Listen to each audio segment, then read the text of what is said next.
Welcome to the Creative Play and Podcast Network. Join us as we review our favorite RPGs, collectible card games, MMOs, video games, PC games, and bring up interesting topics and things that we'd like to share with everyone.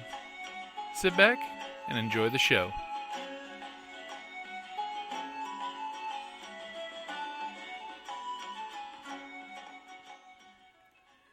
Hi, this is Kelly, aka Trixie from Ragnarok and Roll, a Scion to Ragnarok story, and Tilda Wimblewick from D&D Journey of the 5th Edition.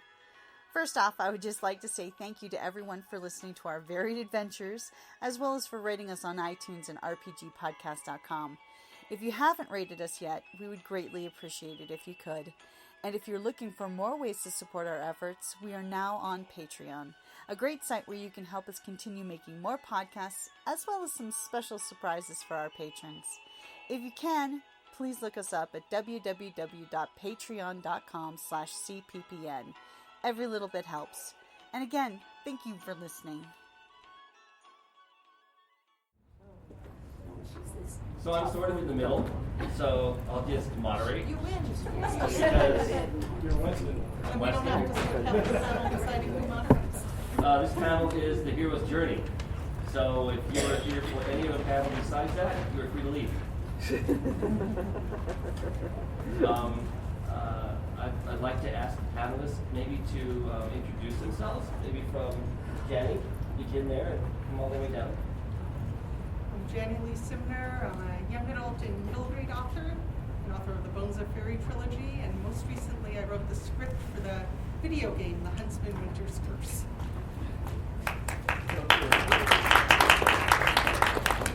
I'm Beth Meacham. I edit science fiction and fantasy and other related things. And I'm an executive editor at Tor Books, where I've worked for 35 years, editing science fiction and fantasy and other related things. Guys, please speak up to be heard over the Yes, fan. one we'll panel try. it's a really loud air conditioning system, so you have to speak up a little bit more than you would And if normally you do. can't hear, say something. I have not heard one word. Come sit in this nice chair right up front. We'll have to project. All right, well, I'm Tamara Boyens. Everybody can hear me back there. I write primarily science fiction. I do a lot of cyberpunk. My book that's out right now is called Under Dark Sky Law. I also try to write kind of in the feminist. I do LGBT writing. I'm with a mid-sized publisher called Supposed Crimes. You should check them out. They do a lot of cool stuff, which I'll talk about more in other panels. And in my day job, I'm a teacher. I teach at the University of Arizona. I'm a professional linguist, and I also teach classes on African American literature, global studies, and Korean language.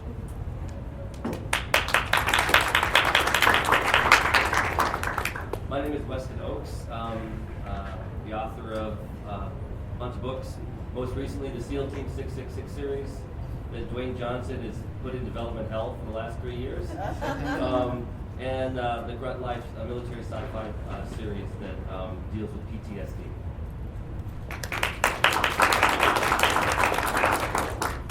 Hello, I'm Linda Addison. I've written mostly poetry and short stories. I'm working on a science fiction novel now. And my latest is How to Recognize a Demon Has Become Your Friend. Rather relevant, I think. And it's a collection of short stories and poetry, science fiction, fantasy, and horror. Yeah. Oh, and I've won some Bram Stoker's. Me too. You too? Me too.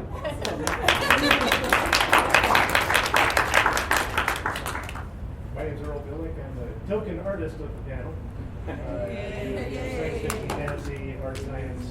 But I'm also something of an avid Joseph Campbell acolyte. So I think that's why I ended up here. So with that, Weston, let's go. All right, the hero's journey. Who has not heard of Joseph Campbell in this room? All right, so we're beginning from a position of knowledge that Joseph Campbell kind of took this thing and codified it, this hero's journey. But what does that have to do with writing? What does that have to do with art? Janni, let me just ask you, and maybe we can talk about this. So there's a thing called a hero's journey where there is a distributed sort of plot that goes through our culture.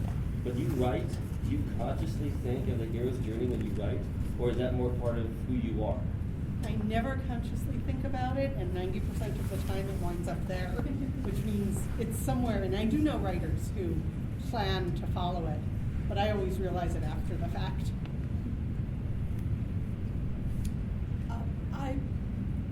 I believe that there are certain fundamental human truths that come out of our very wiring, our ancient, deep cultural history, and I don't mean the last 500 years, I mean the last 5 million years of stories that humans tell and ways humans think.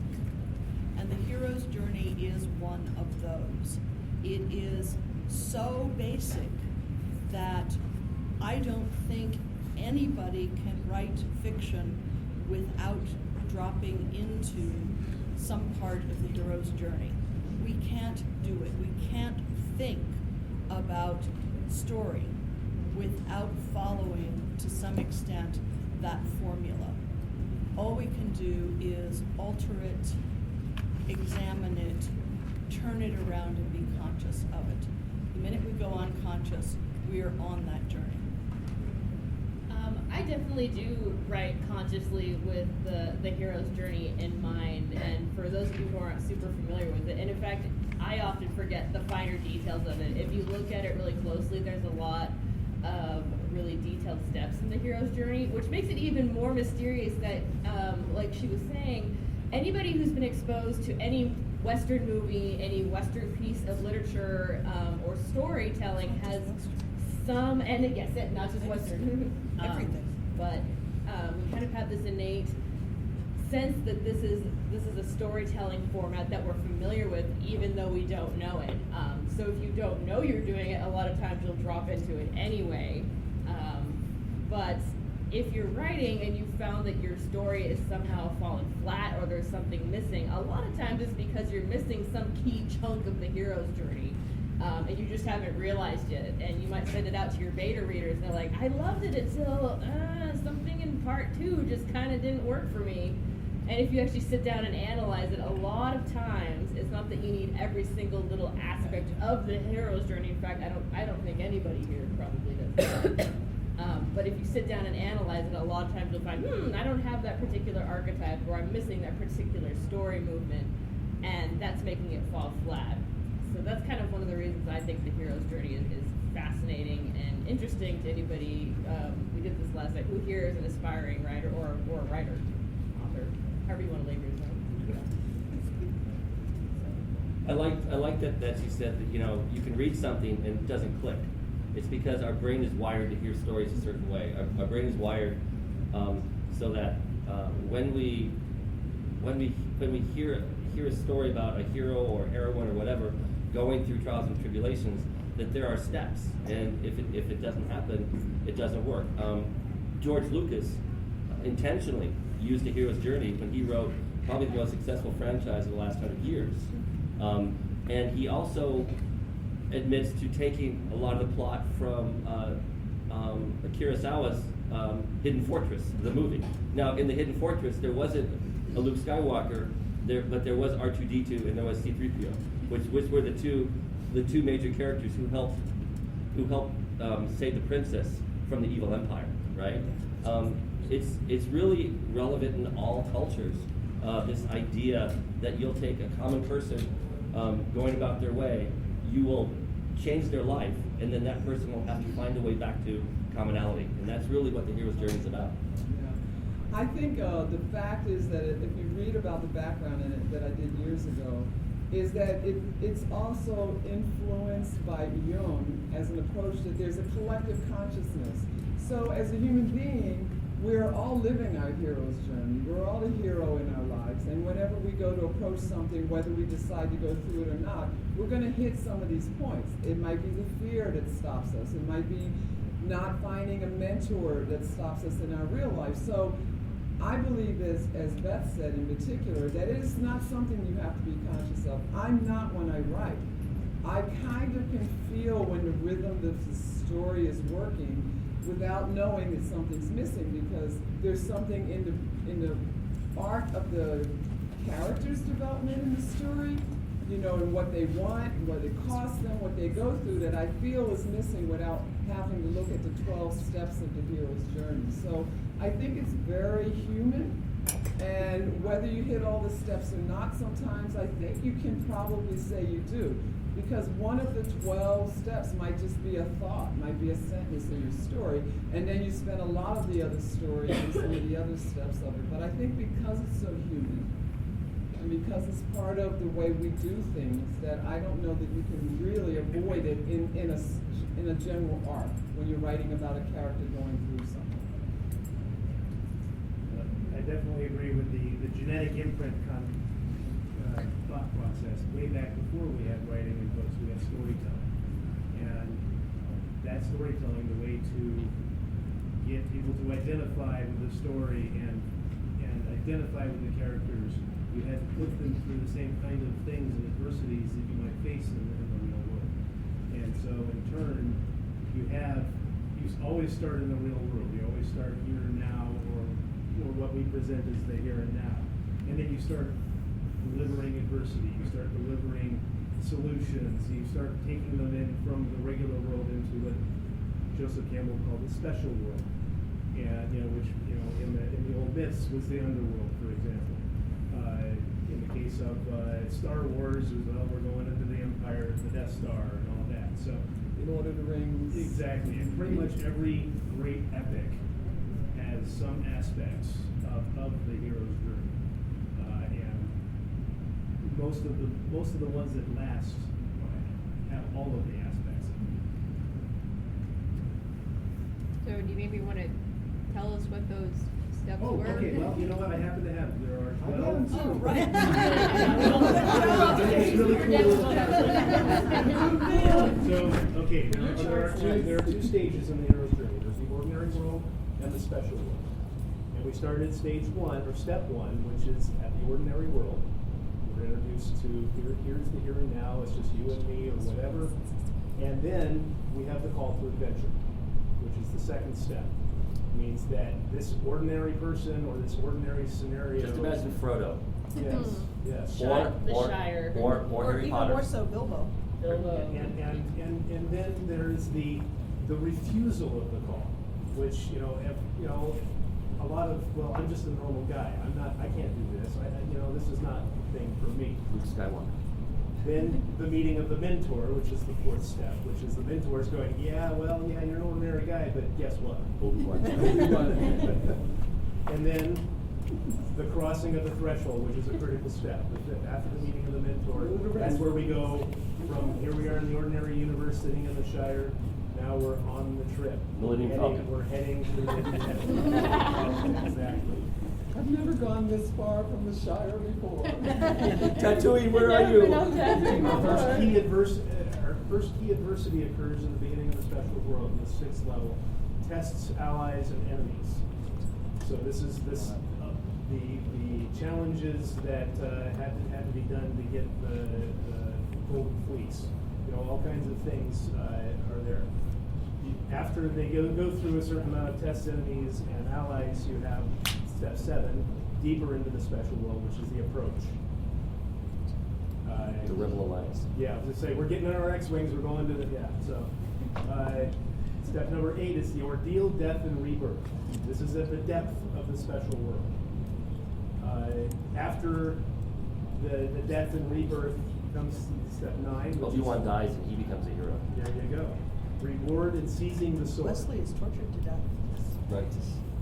So the reward in seizing the sword is starting to bring us back around the arc, back to the ordinary world. We're still in the special world. And 10, which is right on the cusp, is the road back. This is coming back to the ordinary world. 11 is the resurrection, which can be interpreted in a lot of ways, but it's basically you're back in the ordinary world, and I've been touched and affected. I've been in the land of I fairy. am a Jedi. I've been, I'm a Jedi. I've got more to this than normal. And 12 is Return with the Elixir, which is Blow up the Death Star. Yeah, right. And those are the 12 steps that Joseph Campbell outlined in the hero's journey. And you can Super simple. You can find these online in a lot of different places. Yes. May I? Yes, please. I brought this through. So Chris Vogler is like the genius with this. I've created classes that I've given based on this guy because what he's done is not only has he codified the hero's journey in a fiction capacity, but he's translated it to how you write screenplay. So Act 1, Act 2, Act 3. The first screenplay I ever wrote, I didn't know how to write a screenplay. Somebody said, hey, can you write like an add-on to this story? So I wrote a screenplay of the story. And it was almost sold to Wesley Snipes because, not that I'm any good at writing screenplays, I followed the hero's journey. And so it's a recognizable plot that somebody could do. And I stole considerably from this guy because he's a genius. Yeah. Actually, if you read this book, and at the back of it, it's kind of funny when we're talking about, as we've kind of chimed in, oh, that's like when Luke Skywalker leaves, one of the things that this book does is shows you through several popular novels. It's like The Lion King, Pulp Fiction. Pulp Fiction particularly, like you wouldn't think Pulp Fiction because Oh, yeah, no, it totally is. It's like, there you go. You can stick it in there and it works. But like Wesley was saying, kind of the cool thing is that it also gives you different types of archetypes to work with. So like with Hollywood, we've got different types of heroes. So a lot of times we'll see what are called catalyst heroes. So actually Wesley Snipes a lot of times in movies, like I think they even make an example in like Beverly Hills Cop or something like that, would be a catalyst hero because he's not actually really changing that whole much. He's changing things around him. And so it can give you a lot of good information about how to structure your hero, what kind of hero is your hero, and what types of things do they need to do in order to resonate with your audience. Like, we don't really care that Wesley Snipes doesn't really grow as a character in Beverly Hills Cop because that's not what it's about. But people around him do change, and the city kind of falls apart around him. Did you repeat the author's name and title again? Chris Vogler. Chris Vogler. It's called The Writer's Journey. This one's the second edition. All the editions are good. Thank you. Something else to mention really quickly is that if this is too dense for you, because this is quite, there's a lot in here and it's hard to follow it. I forget it. I use it as a reference. There are other versions or condensed versions of this you can use that are kind of distill some of the and there's a Star Wars one with pictures, by the way. I like that one. I have the dense one and I have the Star Wars one. They have Star Wars, they have Harry Potter. I mean, they have basically every single successful franchise that you can think of. Peter Pan. Follows this journey. I'm sure there's a Peter Pan. My very favorite place to go actually is TV Tropes. Oh, yes. I was going to mention too that when you're writing something, my approach, and there's a lot of different ways to do this, right? So if you're writing a news story, novel, whatever, I feel like you should just write the first draft as it comes to you from inspiration. And then when you read back through it, then see how these 12 things sort of impress themselves on it. And if it feels like somewhere in your story energy is not moving, which is one of the things I always feel, that's a place to look. Or if energy drags, maybe you're spending too much time in one thing and not in another as far as what's translating with the characters, with the action. But I personally don't know that I would suggest someone start with this outline and go, now I'm going to write to this.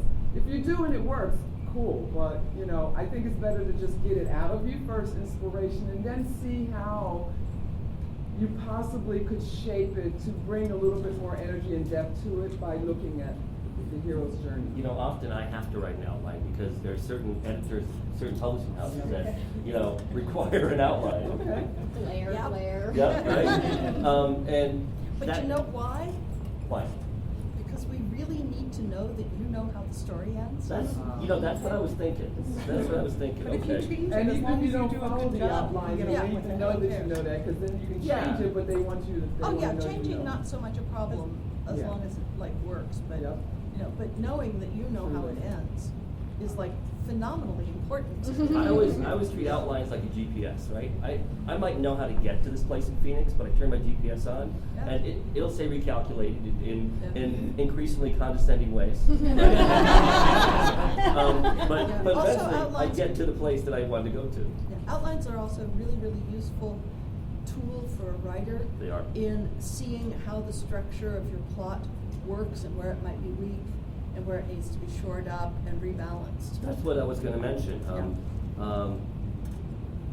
I have my New York publishers absolutely require outline for all of my SEAL Team books and all the other books.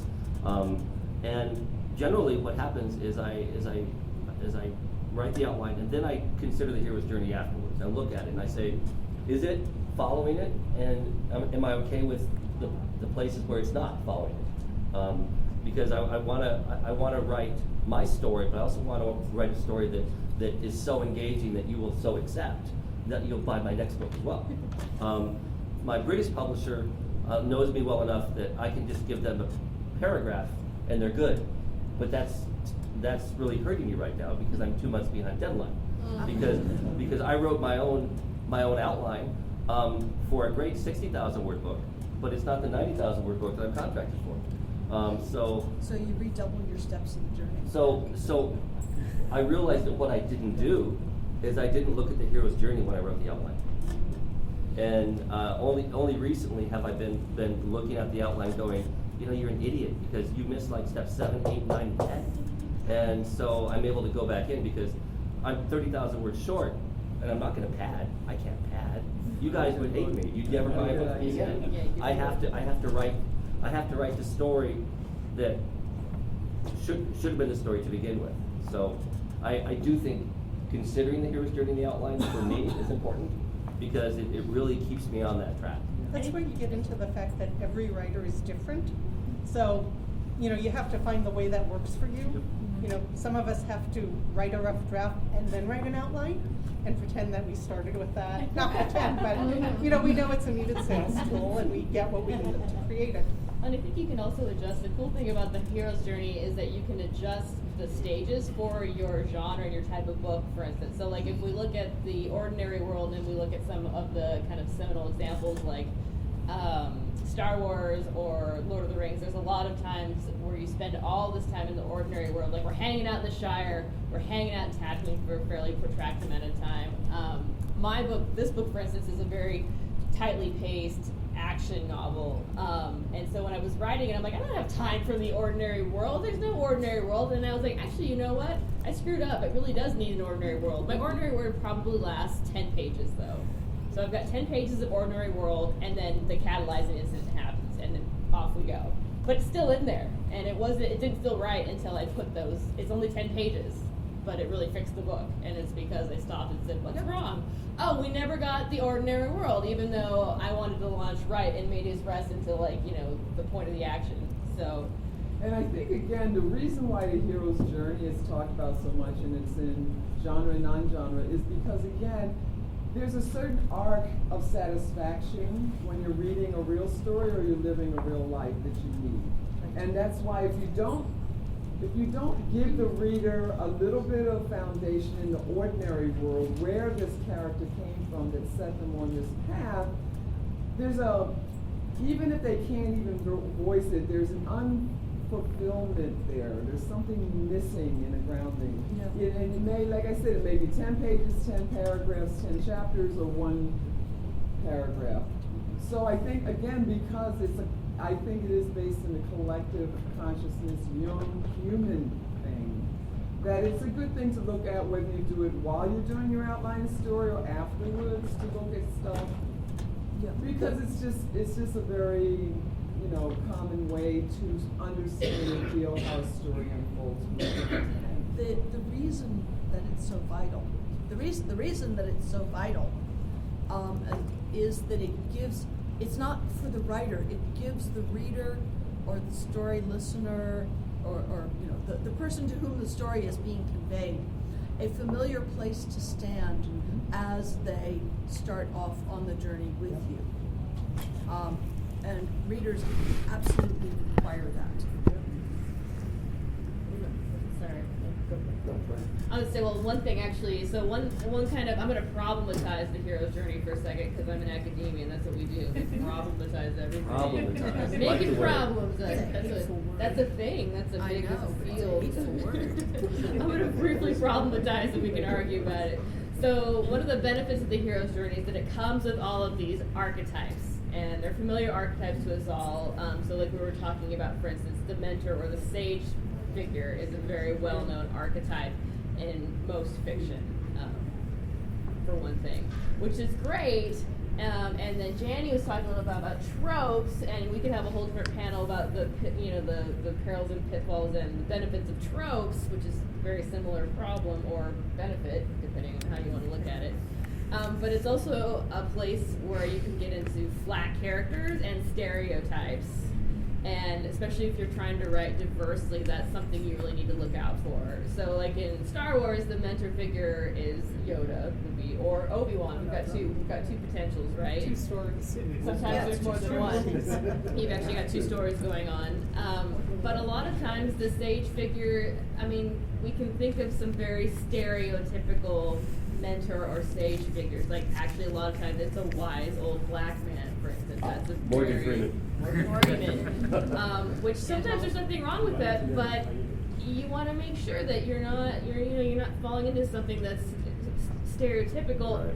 or in the worst case scenario, bordering on racist. Like, I mean, the other typical sage type character would be like Mr. Miyagi in The Karate Kid, who I love dearly, but yeah, many of us is a very, very wonderful character that resonated with us, but if you use it incorrectly in your story, you might be... Maybe won't age well either. Yeah, and you may be treading kind of on you're going from trope to stereotype to racism. Like, there's some sort of spectrum there, so you want to be careful when you're playing with the archetypes, I guess, is my tidbit. Do we think it applies to all stories, or that there are occasional stories that just don't fit? Because I was thinking about that. Does Pride and Prejudice fit the hero's journey? And I could stretch it and get there. It's pieces of it. Well, I think it's more like pieces of it, Pieces because of it. again, it's a human experience. So you don't have to have all 12 steps, but almost any story you have is going to have some part, even if it's flash fiction, you're going to have some part of those 12 human interactions involved. And I can get a Or call to story. adventure and even a resisting the call out of Pride and Prejudice. Absolutely. I think what you're recognizing is mainly resident in what we call literary fiction, where it's less about a person's journey because of some outside influence, and more about a person's journey because of some inside influence. Because I just read Donna Tartt's Goldfish, right, which won the Pulitzer Prize last year. Phenomenal novel, just an amazing writer. She's written 3 novels in 30 years, and they're all just wonderful. But they don't have a step 11 or 12. None of them do. And yet I still like them because she was so good at all the 10 steps up to that point that I was pleased. Many of us have encountered books that just end, where there's no fulfillment, there's no denouement, there's nothing like this. And most of the times we hate them. We want to grab the author and punch him in the face. End the book, But in her case, the way she wrote it, it was fine. I was okay with it. I don't think it has If to you're be a good religious enough, you thing. can break all the rules. Yeah. The only thing worse than that, Weston, is when they use Deus Ex Machina to meet a deadline or something Oh, like yeah. that. It's like you get all the way through and all the great steps, and then like the last 2 steps is like 3 pages each. It's like, Right. And then God said, "Done. Here you are." Or everybody wakes up, or whatever. Like Dallas. We call that a bad Like it was all a dream. Yeah, it's all a dream. It's called a bad book. Yeah. There's a question up here in the front row from this beautiful lady in the blue. I don't know who that person is. Who's that person? I don't know either. I'd like to know how you apply it to art. Good point. Yeah, how do you apply it to art, Earl? Well, Yeah. it's actually, interestingly enough, there is in composition, because there are things that are pleasing to the eye, and then there are things that are not pleasing to the eye, and there are things that some people find attractive and others don't, and vice versa. But there are actually aspects that do apply in the hero's journey to a composition, a very successful composition of art. This is, you can go back to, for example, Rembrandt. painted a marketplace. You can actually almost pick out characters that would fill the roles in the hero's journey from this All the archetypes. montage. All the archetypes are in there in some fashion. You've got the guy haggling, it's like, oh, well, there's an adversity. There's somebody who is trying to do something or get away with, So absolutely, art can in many ways reflect it, and some of the great art, I argue, actually incorporates aspects of it, and that's why it hits on that storyteller gene, if you want to think of it that way. That we go, oh, it's drawing, it draws a person in, just like a good story draws a person into it. You're wanting to go through that process, and a good piece of art will do the same thing to you. Now, I make no pretensions that my art accomplishes that at this stage. This is my, one of my life goals is to make this grand epic masterpiece that people will fall into and sit there and look at for an hour in some gallery somewhere. But and that's something to aspire to. But just like writing, it's something you can't force. You can try and hit the aspects, and you can try and make it happen. If you're trying to tell a story in a picture, now there's a difference between telling a story in a picture and a simple illustration. If you have a character in a book, and I'm going to give you an image of that character, it helps lend to that story, and it gives a tie-in so that it gives you a little bit more visual acuity to what's going on. And so, and in that fashion, it works as part of the hero's journey. Well, like looking at the piece of artwork you have up on your screen, I could see it as representing a part of the hero's journey that's like happening, it's in process, because you've used the white to draw us in, but there's a lot of black space and empty space. There's a lot of contrast. Above. Yes. That's why I put this piece up. This is one of mine that I kind of have a little bit of that. You've got the world below. Yeah. It's the reality. It's the beginning. It's the plain thing. We have obviously the rocket ships, and there's a juxtaposition that's actually occurring here. And it's a visual aspect that if you put things in a tertiary space and you have alignments of various things and you have balances of color and lighting, those are all things that will draw the eye. And you're right, we've got the blackness up here, and we're going into the unknown, which is the special world is somewhere up here. And this is also an archetypical example of what science fiction novel covers look like. Because again, the stuff inside is great. And hopefully the writer has done his job. But when you're wandering through the bookstore, and if it's not the name that you're looking for, it's usually the cover is the next grab. And that's why it's very important to publishers that they get something that, boom, catches you. So kind of getting that pull is like, oh, hey, there's something going in the space, something's happening here. And you might be inclined to pick that book up and then turn to read it. So it does definitely have a tie-in there. Trying to get all 12 items into a piece of art, you have to have something like Rembrandt's Marketplace, okay, where you just got tons of stuff going on and lots of characters and lots of things or aspects. We're not even going to talk about Hieronymus Bosch, but good drugs. But anyway, so this is the hook, and it's the artist's job to take the story and provide that visual hook to pull you into the story or make you even more feel a part of the story. Because you've got a face or a thing that is part of that story that you are able to visualize and apply to. So I just wanted to say that I hadn't ever really thought about this with art. So this is really amazing and wonderful.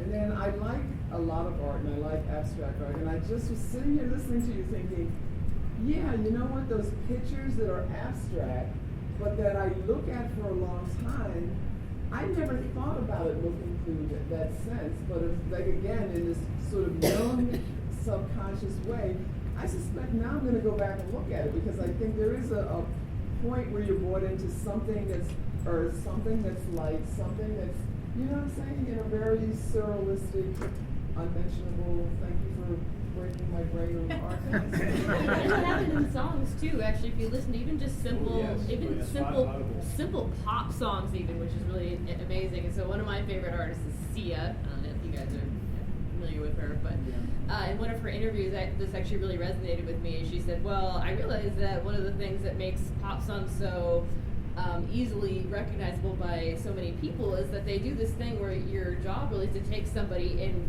3 minutes from tragedy to triumph in 3 minutes in a song." Unless and it's an Irish song. Right, yeah, that's if it's a normal pop. If it's a regular pop song, that's what you're supposed to do. That's like country music, yeah, and it really, I was like, wow, that's exactly kind of in a lot of ways, what you're supposed to do with a lot of different types of fictions, to go from tragedy to triumph. It sounds so simple, but in a lot of ways that's what's going on with the hero's journey.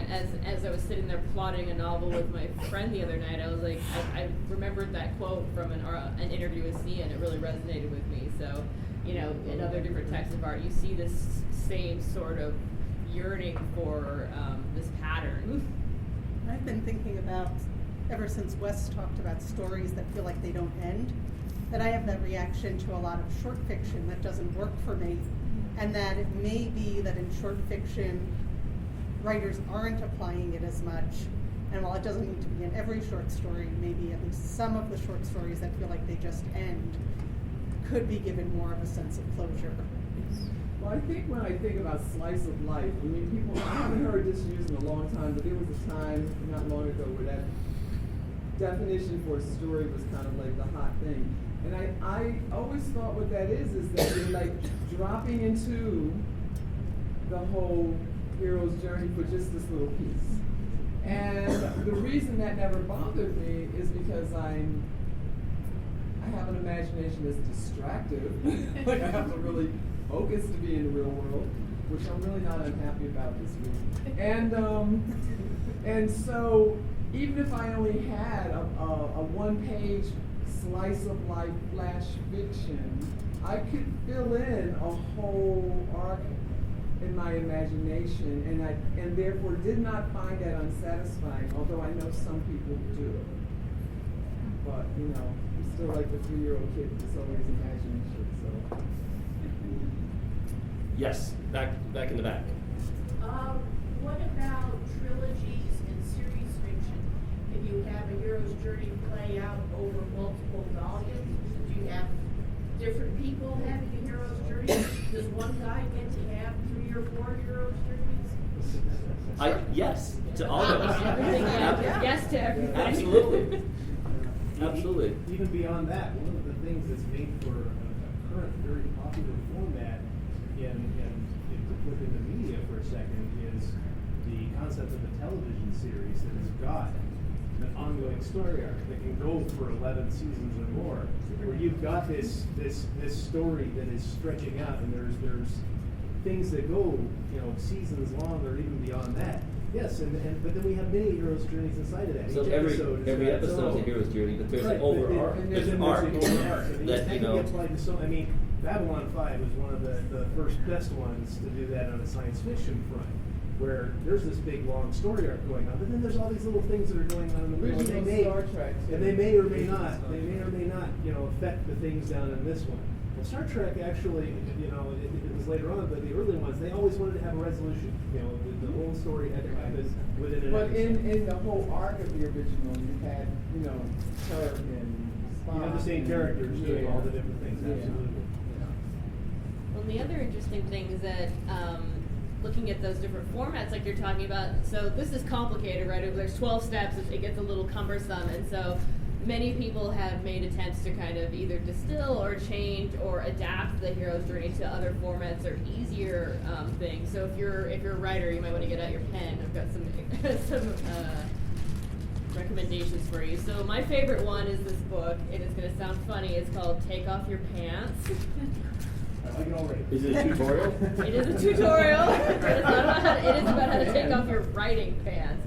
So for those of you who aren't familiar, there's 2 terms. There's plotters, who obviously that's the people who plot because they have to, because otherwise their books won't be accepted. Right. And then there's people that are pantsers, who write by the seat of the pants, meaning you just kind of write as you go along. And if you do that, as we all think know, there's a joy of discovery, but one, an editor probably won't take it, and two, you'll spend a lot more time. Yeah, and but no matter what, you'll spend more time in the editing phase. So Take Off Your Pants is a really quick read, and it's kind of like a distilled version of the hero's journey. And so if this is too much, I would recommend reading Take Off Your Pants and giving that a try. What is Star Wars one with pictures? I'm just saying. Not the Star Wars one, You but pictures. it's kind of cool because it revolves around the flaw. So one of the big things about this is working with the flaw, and Take Off Your Pants really centers around making your plot around your character's flaw and working with that, which is really fun with television series, because a lot of times flaws will be resolved and then come back. I write anti-heroes, flaws are resolved and then come back, so it kind of gives you more wiggle room to work with other formats. I just wanted to say, one of the technical differences between science fiction and other forms of literature is that sometimes in science fiction, it isn't a person, a hero, going through the hero's journey. Sometimes it is a planet. Star Trek, it is the Enterprise that is undergoing the hero's journey. It is not the individual characters, although they may within a story arc, but the overall journey of Star Trek is the Enterprise's journey, hero's journey. And this is a thing that science fiction does that other forms of literature do not do. And it's one of the things that I really love about it. It makes it very exciting. It gives us an element that we can use that isn't available to a lot of other writers. I just had a flash in the fog. Is the town? It is the town that is undergoing the journey. Correct. And if you're going to write, my brain is like breaking down over here. And if you're going to write science fiction, you have to always remember that your background, your environment, your speculative element, your planet, your ship, can be your main character. I'm thinking about This literary gentleman over here has fiction. had his hand up for quite a while. I'm thinking there might be some literary fiction, if we looked at it, where the town is a character or the place is a character, where that also applies. All of those the college town novels, it's the town is a main character. I just was curious, how is it just sci-fi fantasy, or like you take Pat Conroy's Prince of Tides, is that a hero's journey, or Sophie's Choice, something like that? Absolutely.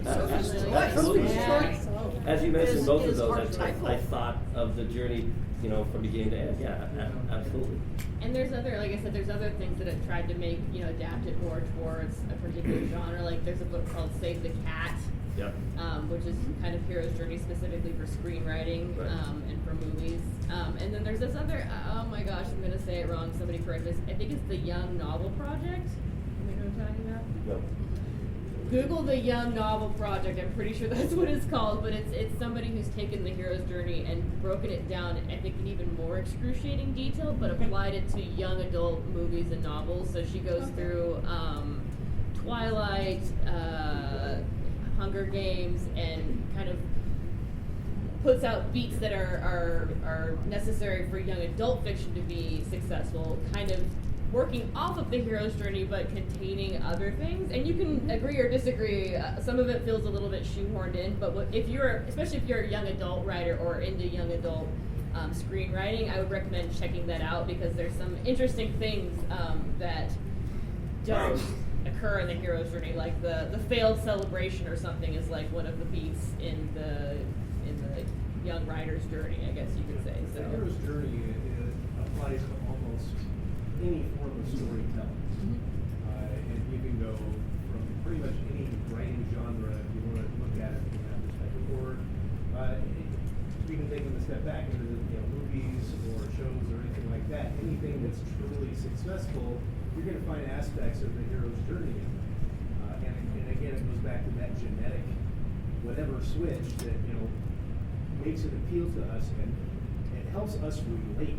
I think is really one of the key aspects is that we're able to go, it takes us a step beyond, and we're interested in it. It draws us in, it draws us through it, and that's why you can watch When Harry Met Sally.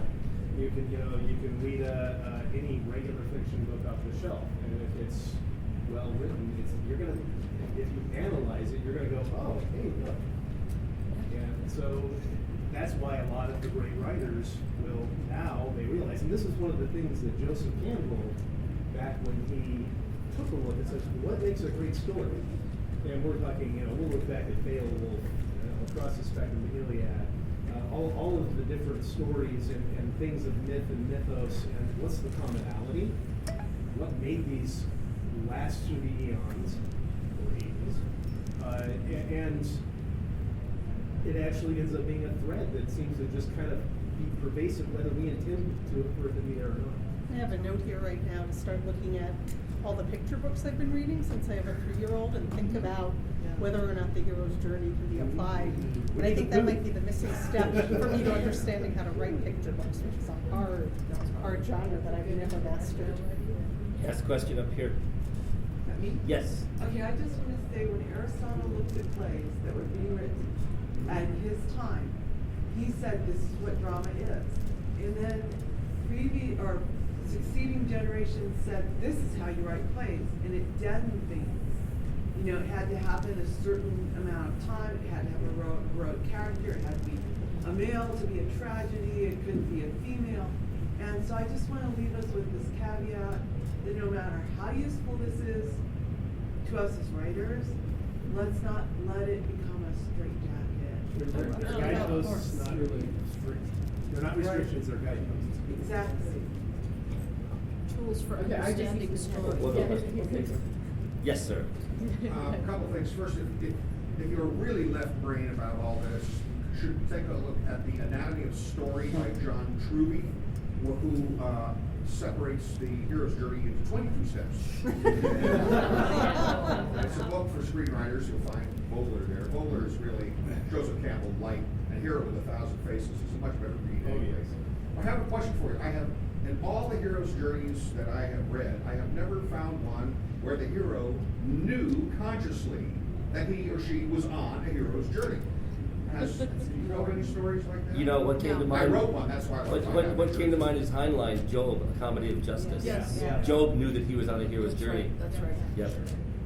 Actually, I think a lot of middle grade protagonists who are looking for adventures and are conscious they're having an adventure, they wouldn't call it the hero's journey, but on some level, they're aware that that's what they're on. So I wanted to say one last thing about this whole thing that's coming together. I'm doing a series of stories, science fiction stories now, and it's about these aliens coming into our world in different ways.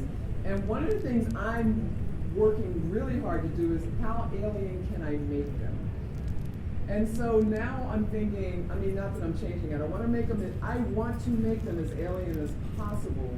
And I realize as I'm working on a story, and I'm not doing this so consciously, is that the grounding for the reader is in the humans' reactions, but I'm not resolving the aliens side. And it's really quite a challenge because I have found some science fiction with real aliens, but not a whole lot. And I've been reading science fiction for 50 years. So it's been quite a challenge for me. So it's the anthropomorphic effect, actually, it plays into any storytelling or any kind of thing that we're doing. We are humans, we think as humans, and we react as humans. And no matter how strange we try to make something, inevitably, we can only put our perspective as humans into it.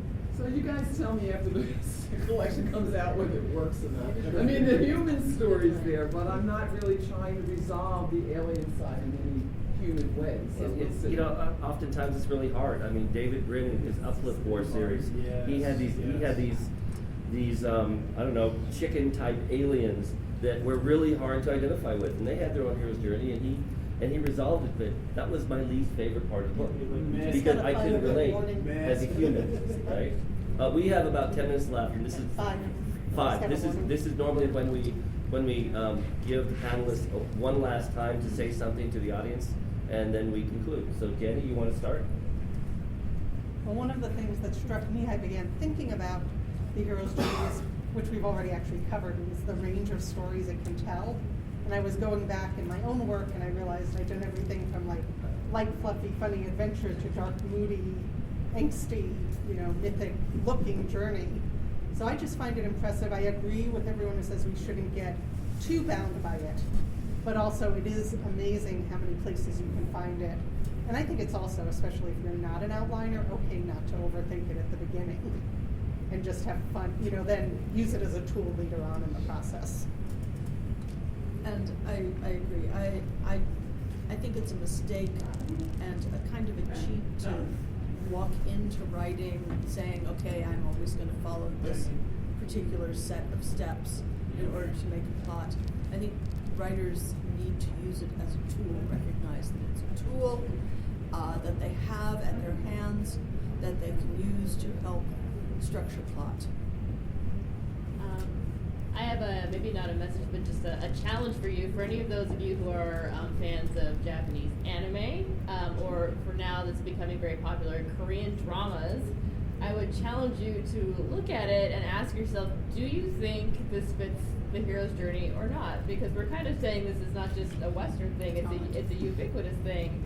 But you might find it expressed in different ways. And how are those being expressed differently in different cultures?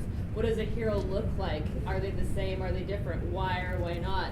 How might you use those differences in your storytelling as, things that Korean dramas and anime are very popular in our own culture? So challenge you to kind of look cross-culturally and see what elements are the same or different, and see how you might be able to use that in your own work.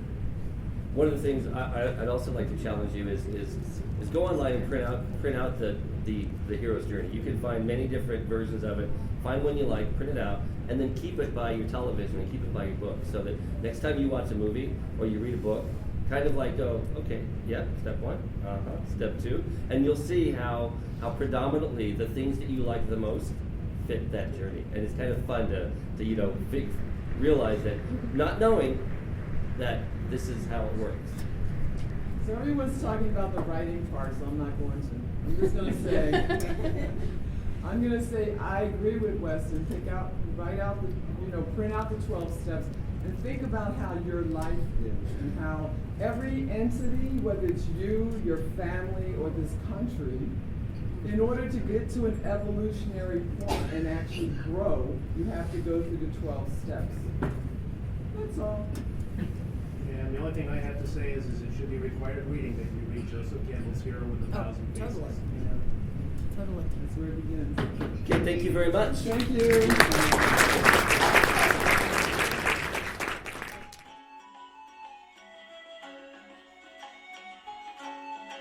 Thank you for listening to the Creative Play and Podcast Network. And feel free to enjoy our other shows, such as D&D Journey of the 5th Edition, and Scion Ragnarok and Roll, a Scion hero to Ragnarok story. Thank you for listening.